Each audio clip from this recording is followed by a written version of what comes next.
It is Friday, which means I am listening to music from around the world, and today we are back in Brazil, listening to a well-requested Javan.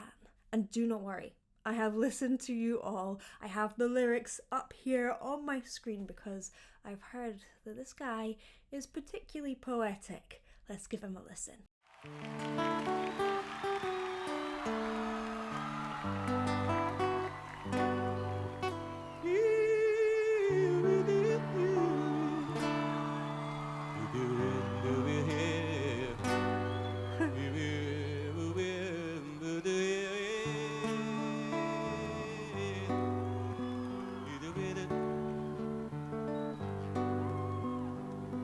Assim que o dia amanheceu, Wow. lá no mar alto da paixão, dava pra ver o tempo ruir. Cadê você? Que solidão, Wow. Oh, and everyone's singing along. esquecerá de mim. Instant leakage of the eyes, apparently. I think that first note, it really hits how he's doing that a little improvised section at the start. It's really interesting. There's so much going on in the chords. So you've got your basic triad, which is how most chords are constructed, but they're adding a little jazzy seventh note in there. And that little seventh note is very close to home. It's close to your octave, but not quite there. So it's slightly off kilter in a very dreamy way. There's lots of unusual chord changes in this that I was not expecting. I'll have to have a proper listen. But there's also some really interesting things going on. I want to listen to that start again because it hits beautifully and it's quite unusual.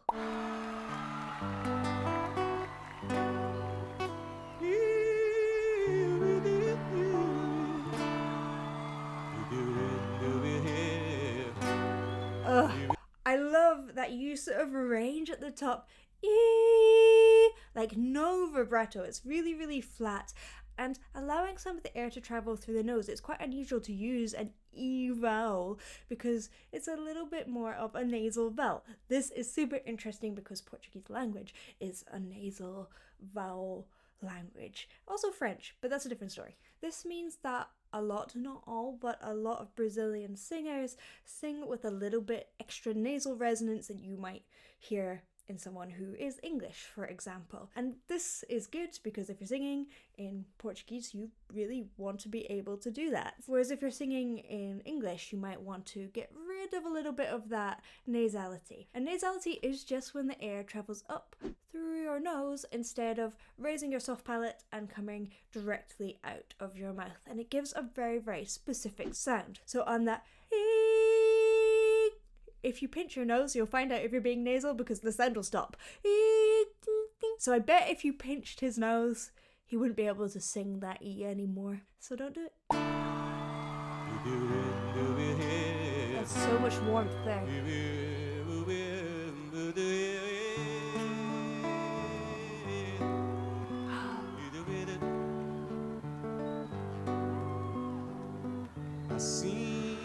Before we get into this main section, it really reminds me of Nina Simone's improvisations.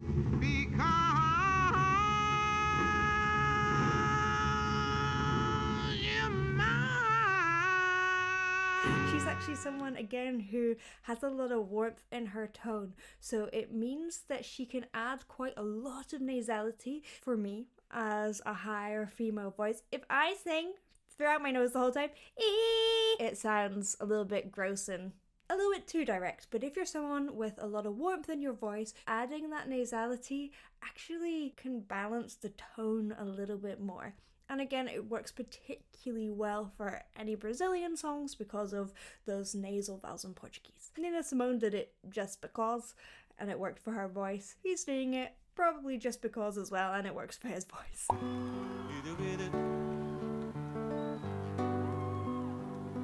Assim que o dia amanheceu, lá no mar alto da paixão, dava pra ver tempo ir. Cadê você? Que solidão. Yeah. Esquecerá de mim. Fim de tudo que há na terra. Não há nada em lugar nenhum que vá crescer sem você chegar. Longe de ti, tudo parou. There's some really interesting melody here. It's so smooth and dynamic, and it has this very oozy feel, which I really love. It reminds me of the ocean, and those of you that speak English and not Portuguese, then I think we all understand Oceano, the name of the song. It's the ocean, right? At the start of the song, his lyrics are likening love to the ocean, and that's such a beautiful image. It's that profound depth, that changeable nature, and it's all there in how he's singing it, that beautiful storytelling that he has. And then later on, I don't think we've heard it yet, he changes that metaphor to be about the desert and love being this barren landscape. It has that feeling of isolation, which is completely different. I really love songs that use nature and nature's cycles as metaphors for love, because it does have that changeable feeling to it. And perhaps, you know, we're all part of nature. Humans flow like nature does, so it makes complete sense to use that. Okay, let's go back a little bit.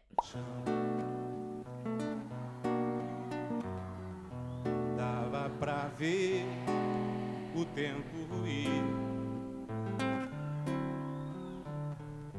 Cadê você? Que solidão. Esquecerá de mim. It just makes me smile even though it's sad. Fim de tudo que há na terra. Não há nada em lugar nenhum que vá crescer sem você chegar. Longe de ti, tudo parou. I love that where he's going really narrow, and actually I don't recommend this all the time, but he's kind of moving his jaw forward a little bit, so he's like, oh. Now, this is a tricky one, because our jaw, there's some little muscles here that connect down to the bone above our larynx, our voice box, and that can add a little bit of tension. I'm going to say something that a lot of singing teachers will be like, boo, Beth. I don't think that's bad all the time if it adds to emotional expression and it doesn't cause fatigue. So I would use that sort of emotional expression sparingly, so that as little highlights and nuances in the music. But if you're there all the time with that jutting jaw, then you might start to come across some issues. I think he's using this very cleverly to make sure that his voice isn't tiring, but also to be really, really emotional with his singing. And there's some beautiful storytelling. It feels really conversational. It's not too loud. It's as if he's talking directly to you. And I think that's part of what hits, especially with that amazing warmth in his tone, which is going to be down to his natural anatomy. Ninguém sabe o que eu sofri.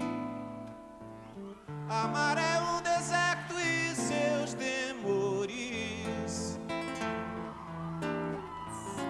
Que daqui vai na cela dessas dores. Não sabe. That is so cool, because he is a little bit louder there. He's not shouting at you still. He's not being like Sepultura. He's adding actually a little bit more of that nasality in to give a little bit more of that biting tone. Rather than which you might hear in opera, or actually quite a lot of Mexican music uses that warmer, rounder tone, whereas this is and that does really punch through and give you that emotional feeling. Voltar, me dá teu calor.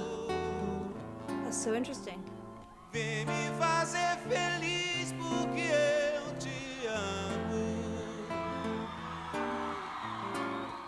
você deságua. That connection with the audience. I love Brazilian audiences.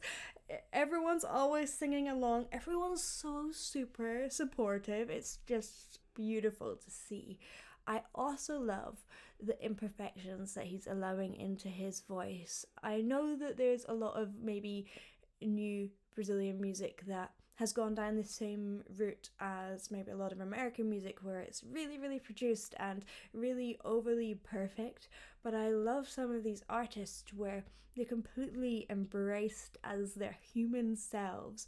You want to hear the cracks, you want to hear the breaks, you want the imperfections. Like I say, you want the jutting jaw sometimes. That to me is what hits me, because it's humanity, it's how we express emotion. And there is a balance to be found. You don't want that to come at the complete expense of pitch and rhythm and the basis of music, but you do want enough that we feel it. I personally think that this is way more engaging than anyone who sings completely perfect. We're not robots, you know? Vida que vai na cela dessas dores, não sabe voltar. Me dá teu calor, vem me fazer feliz porque Yeah. eu te Hear that little crack? I want to play it again. vem me fazer feliz And the porque feel. eu te amo. Let the cracks happen. They are just so like, oh, you hear how people are responding as well. They're screaming because they're like, oh, this is so emotional. Você deságua.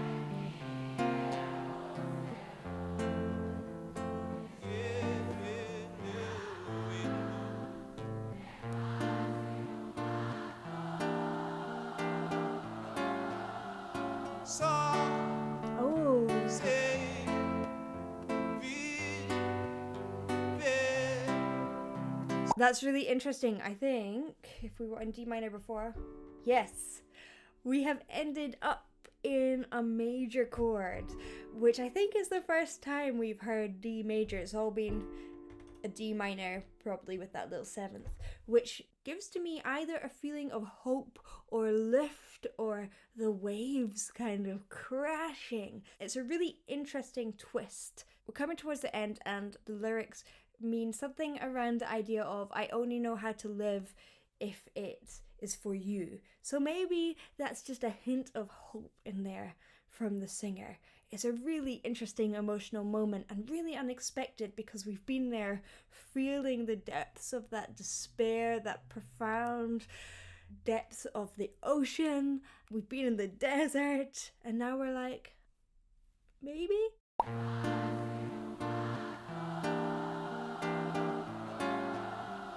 Só sei viver. Se It's like waves, isn't it? for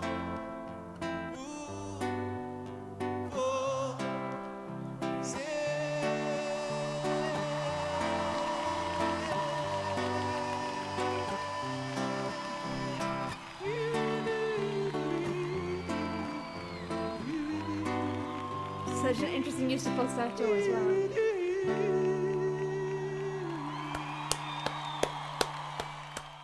I totally get it. It's so heartfelt, and the storytelling, you know, I don't speak Portuguese, but I can feel the journey that he's taking us on, and to me, that is the sign of fantastic singing. I say it to all my students. You want people who don't speak the language to be able to feel what you're expressing, and he definitely does that.